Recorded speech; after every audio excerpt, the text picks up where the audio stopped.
Venez à moi, vous tous qui êtes fatigués et chargés, et je vous donnerai du repos. Prenez mon joug sur vous et recevez mes instructions, car je suis doux et humble de cœur. Et vous trouverez du repos pour vos âmes. Je me suis rendu compte que la plupart des temps, lorsqu'on lit ce verset, on s'arrête vraiment sur la première partie où le Seigneur dit « Venez à moi, vous tous qui êtes fatigués et chargés, je vous donnerai du repos. » Oui, j'aimerais te dire ce matin, c'est vrai. Si tu es fatigué, si tu es chargé, le Seigneur est la bonne personne car il déclare qu'il va te donner le repos. Mais j'aimerais te dire qu'en échange du repos qu'il va te donner, il va te donner un joug, mais un joug qui est léger.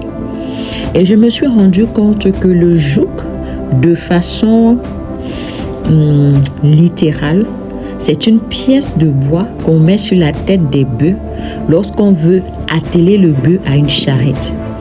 Je vais essayer d'illustrer ça de façon très simple. C'est comme une sorte de chariot. Donc on met le bois, on attache le bois à une corde et on relie les bœufs à un chariot. Et celui qui est assis dans le chariot utilise les cordes justement pour pouvoir guider les bœufs afin que les bœufs puissent suivre ses instructions ou ses ordres.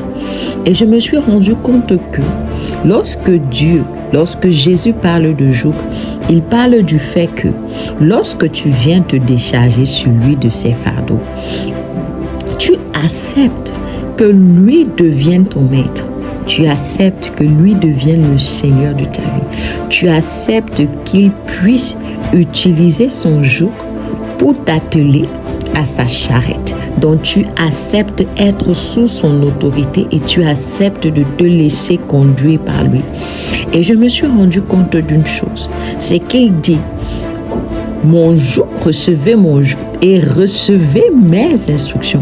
Ça veut dire que lorsque tu acceptes qu'il soit le Seigneur de ta vie, alors tu acceptes de recevoir ses instructions, alors tu acceptes de marcher selon ses plans, selon ses priorités. Donc tu épouses ses priorités, tu fais des priorités du royaume tes propres priorités. Mais la bonne nouvelle que j'aimerais te dire ce matin, c'est que le joug de l'Éternel est léger. Et lui-même, il dit, car je suis doux et humble de cœur. Dieu ne va jamais vouloir te faire du mal, jamais. Mais tout ce qu'il fera pour toi sera pour ton bien et pour tes intérêts.